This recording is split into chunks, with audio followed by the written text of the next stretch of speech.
If you're struggling with your vitality, energy, mood, focus, or sleep, this podcast is for you. Your host, Dr. Tsung, ER doctor and aerospace flight surgeon, will help you reach for the stars and remove the barriers or blockades that have been holding you back from living your best life. If you've been challenged by your health, relationships, or productivity, then it's time for a breakthrough. So here's your host, Dr. Tsung.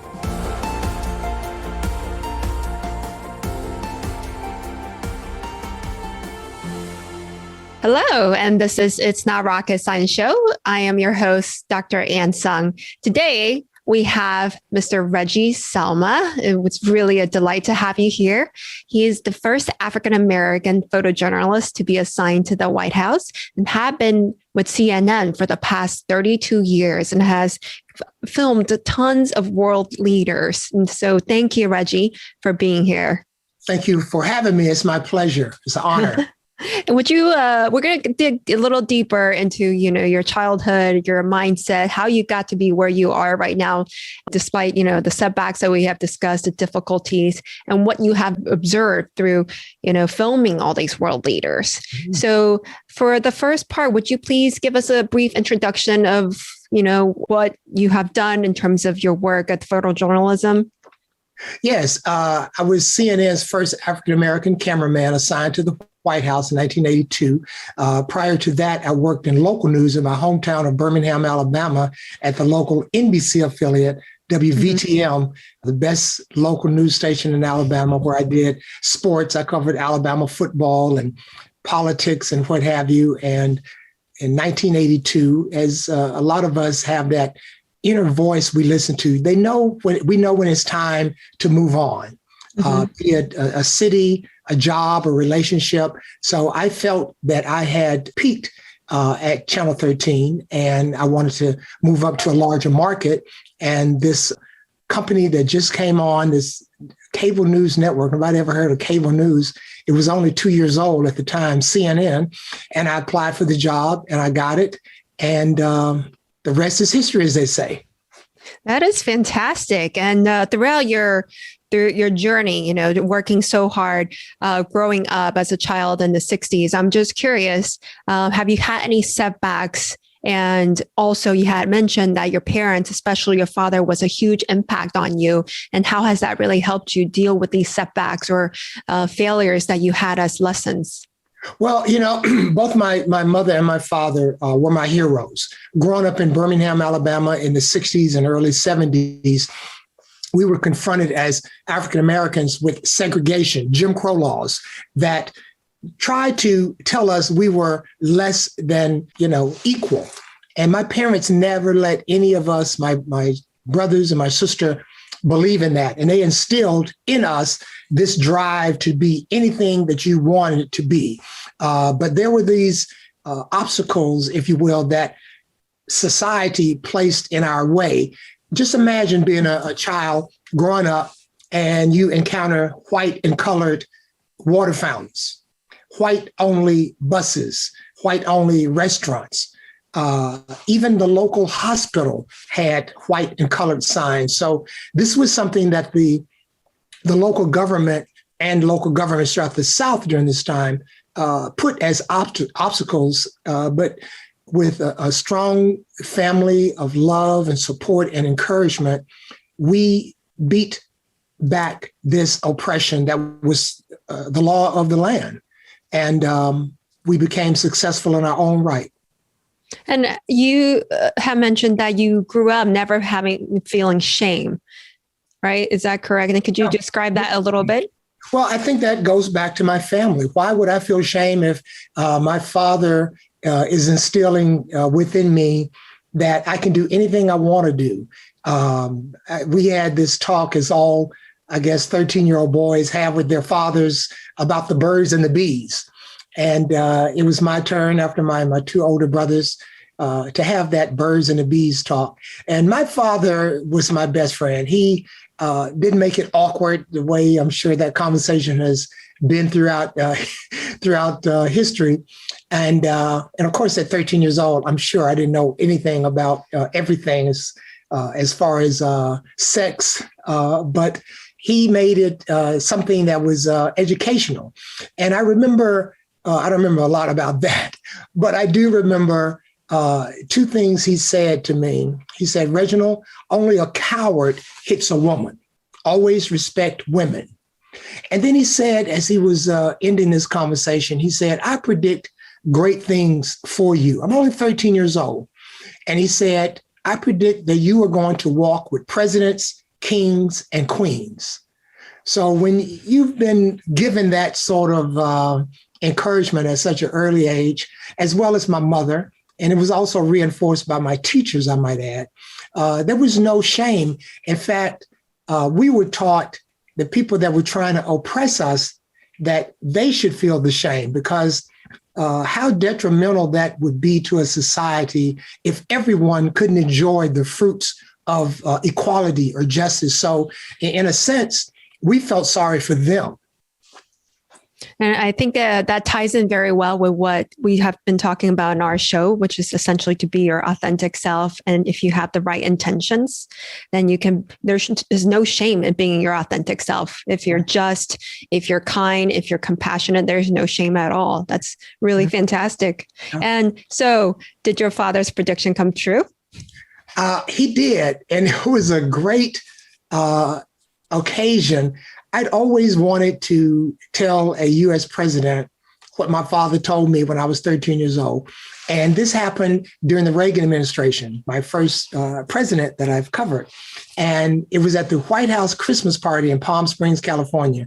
Every year, President Reagan and First Lady Nancy would fly out from Washington to California. They loved California. It was a way of President Reagan to get away from Washington and all the stress of being president of the United States.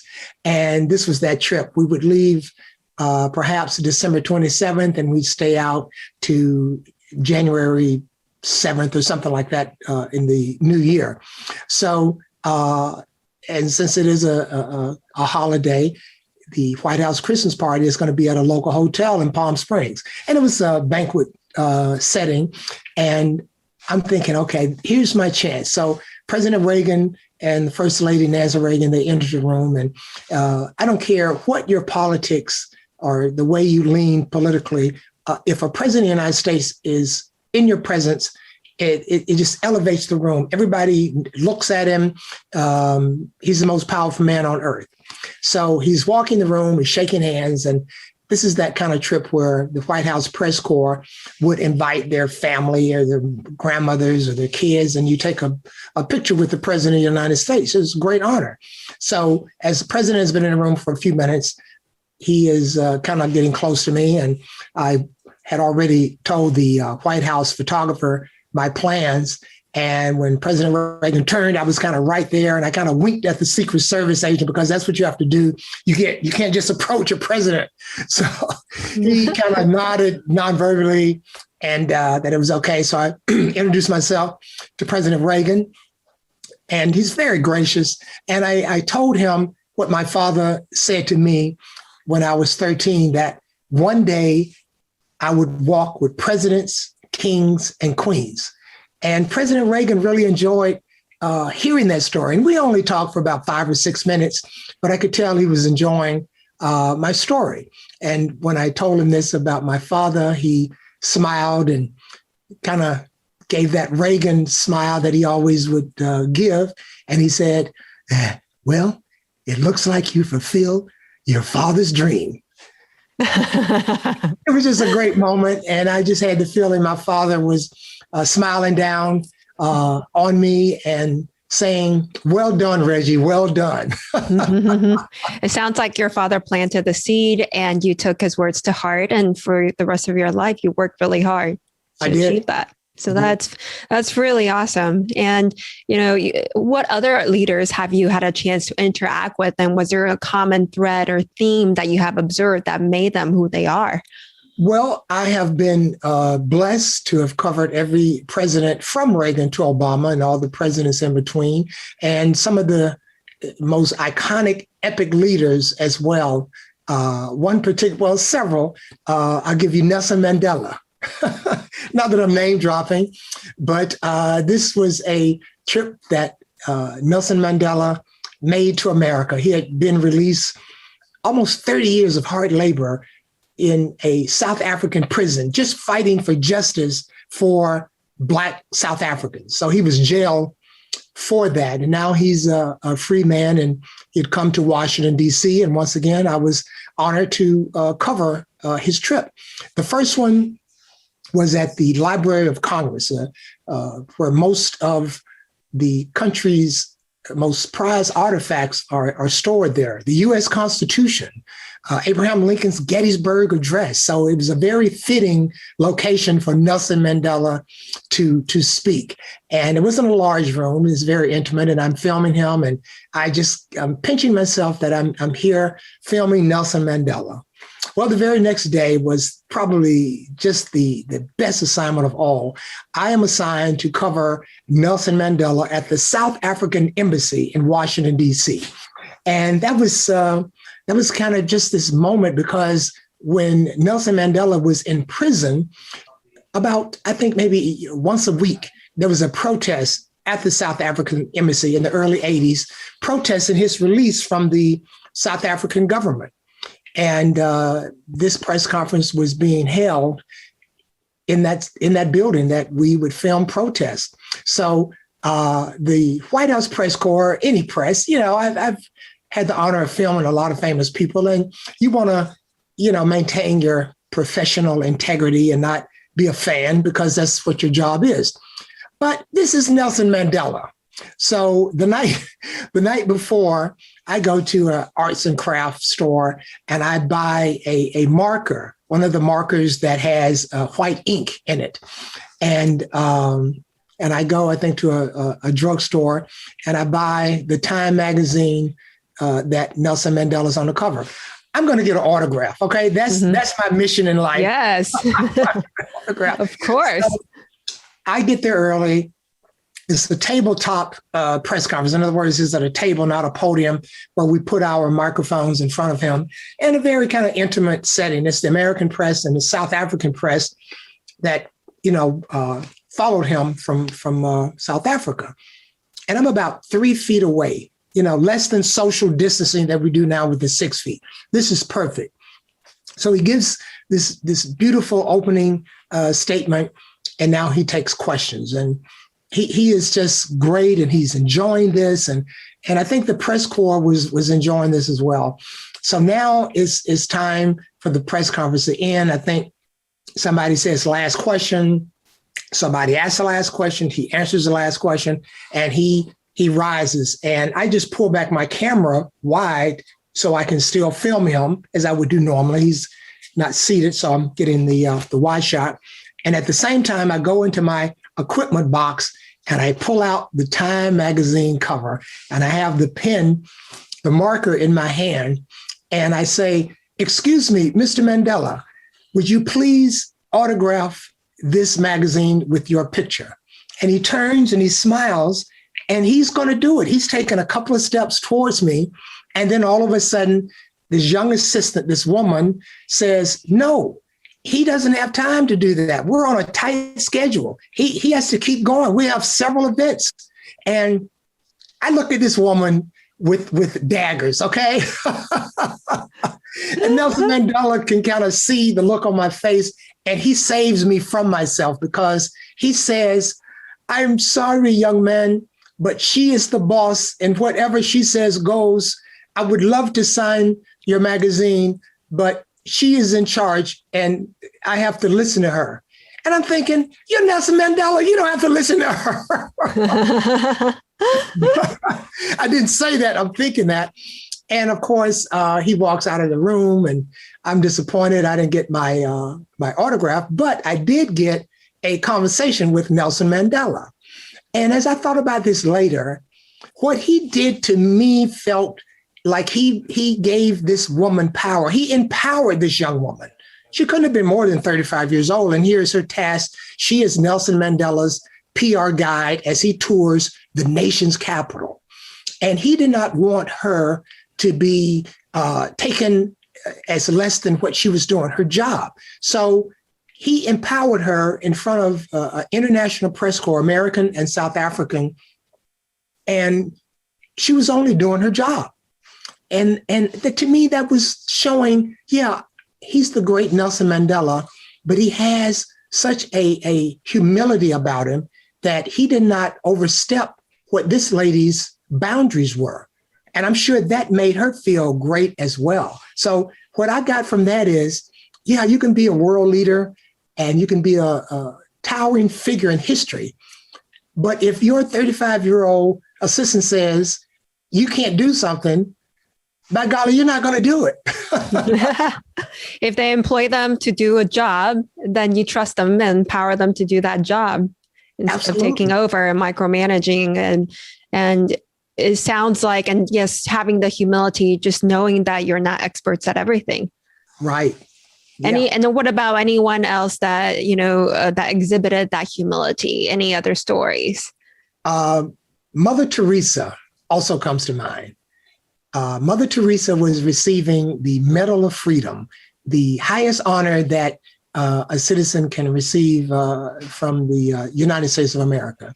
And I filmed her receiving this prestigious award at the White House. It's a beautiful ceremony in the Rose Garden with President Ronald Reagan and his wife, First Lady Nancy Reagan. And it's a very emotional ceremony. You can tell she is touched. And I'm filming it. I am just right on it. And I'm right there, a seat in history. And later, after the event was over, the only thing on the schedule is Mother Teresa's departure ceremony in a couple of hours, where the president and the first lady are going to say goodbye to her. And there's a band and just all the bells and whistles. And I'd done those ceremonies as well. So my White House producer said, you can go on to lunch. So now I have a lunch break and I leave the White House grounds. And about an hour or so later, I'm coming back and I'm walking down the north driveway. And I can see in the distance at the West Wing door where the Marine Guard always stands when the President of the United States is in the Oval Office. So it looks like there's a little old lady coming out of the door. And I say to myself, that looks like Mother Teresa. But it can't be Mother Teresa, Reggie. That's crazy. She's by herself. And the closer I get, it is Mother Teresa. She walks right over to me. She puts her hand on my forearm and she says, "Can you tell me how to get out of this place?" Oh my God. And I say, "Get out of this place? What are you talking about? You're Mother Teresa. Where's your entourage?" She says, "What entourage?" I say, like your people. She says, "What people?" She says, "Is that the gate that gets out of here?" I says, "Yeah." She says, "Will you take me?" And who says no to Mother Teresa? About 20 years ago, she was named a saint. So I'm not going to say saint, right? So we're walking down the north driveway, arm in arm. I'm walking with Mother Teresa, and I'm feeling kind of weird, like I'm a part of an escape that shouldn't really be happening. You're kidnapping her. I'm kidnapping her, right? So it takes about 45 seconds, and my other White House press corps colleagues see Mother Teresa and Reggie Selma walking down the north driveway. So everybody grabs their cameras, and the reporters grab their pens and papers, and the still photographers are grabbing their cameras, and and it's like paparazzi, and everybody's encircling Mother Teresa. And of course, I can't do this. I have to film too. So I kind of gently take my arm out of her arm, and I go grab my camera, and now I start filming like everybody else.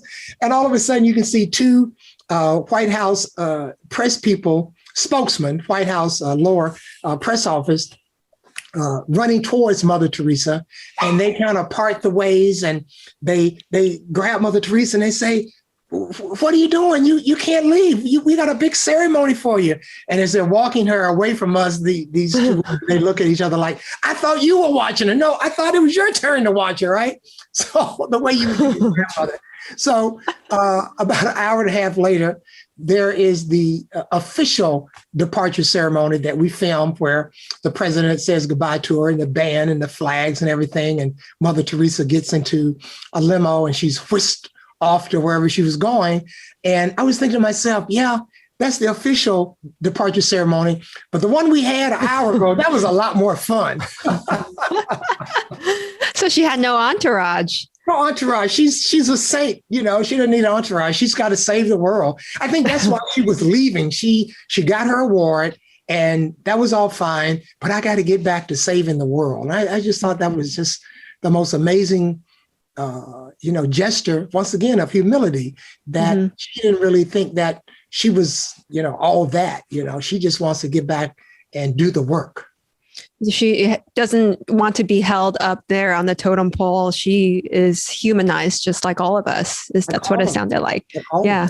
Yeah. Just like Nelson Mandela's story as well. It sounds like, they're the perfect servant leaders. Yes. So, yeah. If you make an example of yourself, serve others, compassionate to others, never view yourself as above others, then the people will love you and the people will want to serve you and follow you no matter where you go. That's what it sounds like to me. That is it to a T. I love how you phrase that. That's it. That's how people are loved or beloved. They're not feared because they're one of us. Mm-hmm. And so that sounds like a really great lesson for the future generation. Of course, the aspiring photojournalist or, really anything that you think is not achievable for you. I think that's always a great mindset to keep in the back of your head to live your life.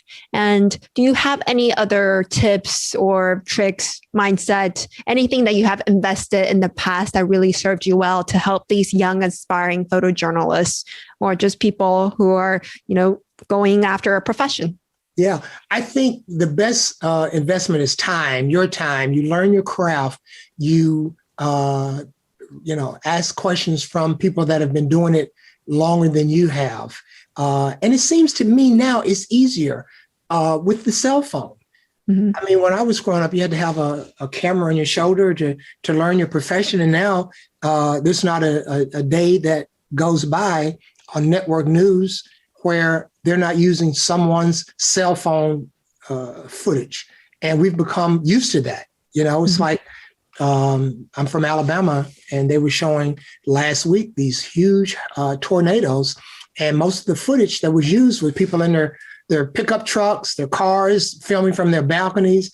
And it was all on TV. So that's the technical side. But I think to be a journalist, photojournalist or what have you, because you're there on the scene, you're not just pushing buttons and zooming your camera, and you are a journalist. And I think to have a curious mind, first of all, is a must. You want to know what's going on. My old news director in Birmingham, Wendell Harris, late great Wendell Harris, always said, if there's 100 people gathered in my city, I want to know about it. And I always remember that. There's 100 people on a park protesting, or 100 people in an auditorium singing. That's a story. I would say to young journalists, get your cell phone and go interview your parents. Go interview your grandparents. See them as people. Ask them how they met. What was their favorite song when they were growing up? And you're learning how to become a journalist because you're a storyteller. You're asking questions. You're listening. That's also a great tool. To be a great listener is to be a great journalist. And you'll always pick up something in that conversation that leads to another point in that conversation. And it's the same with filming. If I'm going to an event, be a political event, there's always something going on in the crowd before the speaker gets there. There's some mom telling her little kid to behave, or, some grandmother sitting there with pride because perhaps her grandson or daughter is going to introduce the speaker. And you can just film everything. And then, a picture tells a story as well as words. So, get to your assignment early. Stay late. To all the young aspiring journalists, volunteer for assignments that are not assigned to you. Your superior will always pick up on that. And I tell you one thing I've told interns as well as staff cameramen, be nice to the interns, okay? Because in 5 years, they're going to become your boss. And they're going to remember you being mean to them. That goes with everyone you interact with in life, right? You just never know. You just never know. And those are all really fantastic tips. It sounds like you work hard. You go early, a few hours earlier. What time would you get to the site sometimes? Well, if, like, say, a press conference is going to start at 10, I'm there at 8:30. I'm there at 8:30 because you want to, there's always a chance of a technical glitch. Something doesn't work with the audio. The picture's not right. Perhaps the room that you thought the night before, and this has happened to me many times, like say conference room A, no, they changed it to conference room C down the hallway. And the only way you know that you got there early because, they overbooked this room or say at a hotel ballroom or something like that. So I always figured I had, beaten the game by being early. Like if I got there early and I'm on the scene, that's half the job. Awesome. I mean, that's a good work ethic for anybody in a career, essentially. And so can you tell me a little bit about, the project you have now? What is your mission now? I know you have a podcast as well. So tell us a little bit about it. My podcast is my mission. It's an inspired life, motivational and inspirational stories. And the great media and marketing coach, Wendy Stevens, as a part of my life. And we've collaborated on many things. And I just see this mission as a way to connect to people, especially during a pandemic. I'm also a motivational speaker. And with all the auditoriums and everything being closed with COVID, hey, a podcast is the perfect way to reach those same people. And I've always loved interacting with people, sharing my stories, my messages, and they seem to uplift people. And that's where my podcast is. And where can we find you? What's the website or social media that we can find you at? My podcast, my website is one word, aninspiredlifepodcast.com. Please go to that and pre-subscribe. We'll be on iTunes and Spotify and all the other platforms that you can catch your podcast on. And my podcast, we haven't gone through this kind of disaster with this pandemic in 100 years. And we've never been tested like this. And there's a lot of people that are in need of motivation, inspiration. And, I say if you're down, you've lacked hope, you're afraid for your future, your family's future, listen to my podcast because we're all in the same boat and we're going to uplift each other and we will find and discover your true purpose in life. Because that's what people of goodwill do when you're together. We all lift each other up. And that's why I'm doing my podcast. Well, thank you so much. I mean, your father gave you the positive thinking, and now you're spreading the positive thinking to everyone else so that they can spread it to the people around them. So Absolutely. It's going to be exponential effect. What would you say, any last quotes or anything that you stand by, any last words that you'd like to leave the audience with? Well, I just want to tell everybody to stay inspired because we are leaving this old world behind. We're joining a new world. And I say that because we've been locked down for over a year. We've never had this kind of time to reflect, to be in a quiet place and to use that time to reinvent ourselves. We never thought we would do the things that we've done during this pandemic to survive. So I would say to everyone, the old baggage that we had, the way we treated people, the way people treated us, sometimes we found is no longer acceptable. And in this new world, we have this power to create a life that we love again, that we can build again. We can show each other a new way. And we have seen that during the pandemic where people that have become our heroes, the frontline workers, the people that deliver our food, prepare our food, the doctors, the nurses, they have shown us that we all need each other. No one is better than the other person. We all do our part to make everyone survive. We're one world, essentially. Human beings are one world. Exactly. One connection. And we're the same. There's really no race difference. There's really no color difference, location of where we're from type of difference, because we all experience the same emotions, from sadness to grief to joy, happiness, peace throughout the spectrum. So yes, I completely agree with that. So thank you. Well, thank you very much, Reggie, for your time today. It's super inspiring. I love all your stories. You're a great storyteller. I love it. That's like with 32 years of experience, I guess. And so thank you, everyone. Very grateful for the audience to being with us today, spending the time with us. And we hope that, this has inspired you, and perhaps it's time to reconnect to your loved ones, to interview them, perhaps, see how you can up-level on your work, and see, if there's ways that you are practicing humility if you are a leader in your community. And for the show notes and the links that we have mentioned, the websites, the podcast websites, you can go to itsnotrocketscienceshow.com. And thank you. You guys have a fantastic day. That's it for today's episode. Head on over to iTunes and subscribe to the show. One lucky listener every single week that posts a review in iTunes will win a chance in the grand prize drawing to win a private VIP day for a health and life makeover with Dr. Tsung herself. Then be sure to head on over to itsnotrocketscienceshow.com and pick up your free gift from Dr. Tsung. Then join us on the next episode.